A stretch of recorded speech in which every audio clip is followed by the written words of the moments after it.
All right, new week, new videos. So this one's actually kind of good. So someone I know, sorry, wife just texted me. Took their dogs. They have multiple dogs. They have 3 dogs, 4 dogs. But when they did this, when they asked me this question, at the time they had 4, but now they have 3. Long story, neither here nor there. However, the original question is, the dog trainer they went to told them their dogs are untrainable. Now they don't know what the fuck to do. For a little context though, the dogs are now 8, 9, 10 years old. So they're up there in age. But the question is a dog untrainable? The answer is a resounding no. I got a few ideas on why the trainer told them that their dogs are untrainable. So I'll go into the philosophy of why I think the dog trainer said their dog is untrainable. Then I'll just give you my opinion on the whole situation and what I would do.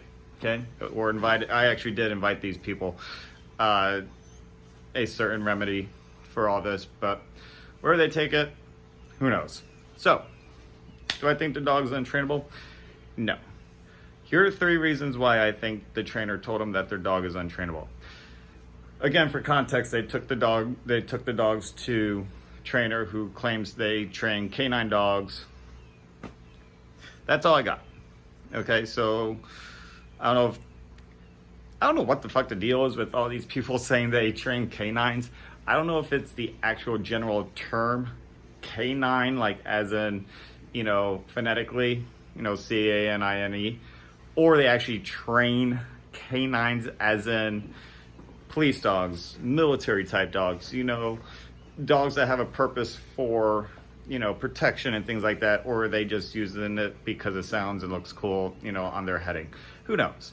But again, neither here nor there. But it leads me to my first opinion on this, is maybe the trainer's specialty wasn't going to be utilized, so they said no. Maybe the guy is busy, and like I said, it's not his specialty to train house dogs. His are actually maybe working dogs. So that could be one of the reasons why. And he just doesn't want to waste his time. He doesn't want to take these people's money. Number 2. What was number 2?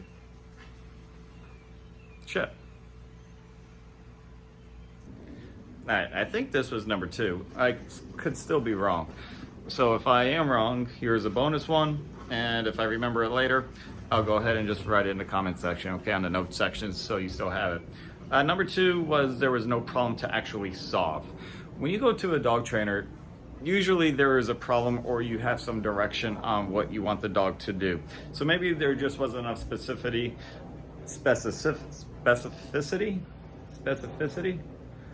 whatever, you know what I'm saying, on the owner's part for the trainer to actually solve. And like I said from the prior one on number 3, maybe it just wasn't his specialty, wasn't his cup of tea, and he's like, that's kind of boring.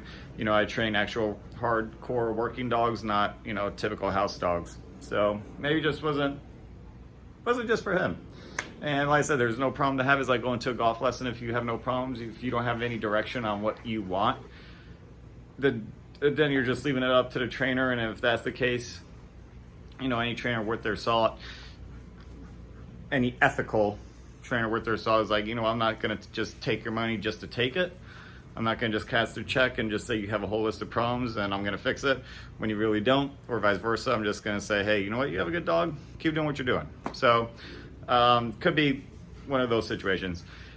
And then number 1, and if you notice, all of these kind of just mesh together.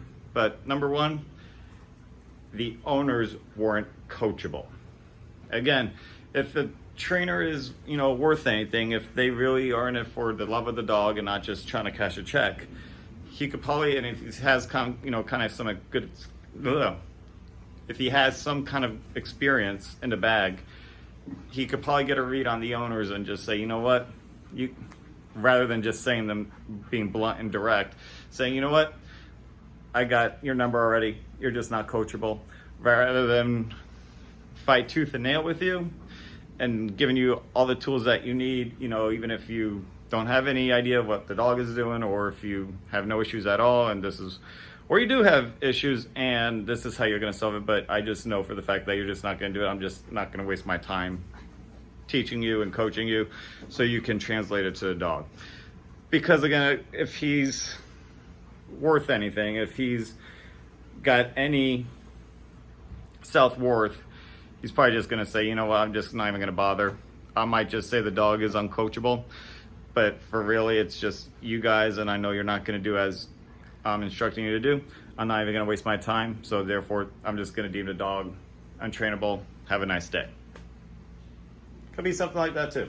So, a couple of different things going on where I think this could be, you know, the situation.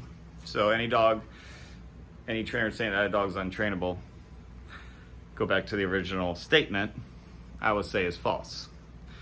Here is my 2 cents, and here is the solution that I presented them.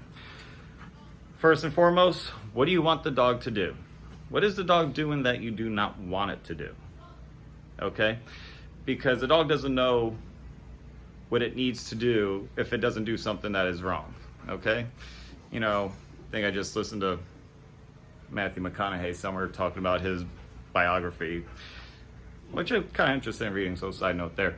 But again, you don't know if something is wrong if you don't do something that is wrong, you know, process of elimination. So if you wanted to train the dog on a certain behavior that is presenting or not presenting, first rule of thumb, do it when they're hungry.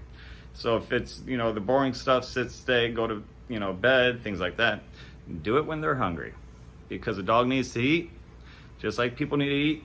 And when you got, you know, a big bowl of kibble or wet fruit or whatever you use as food, you will do what the owner is going to hopefully lower you and shape you to do, and then reinforce just over time. So that is a yes. Every dog is trainable.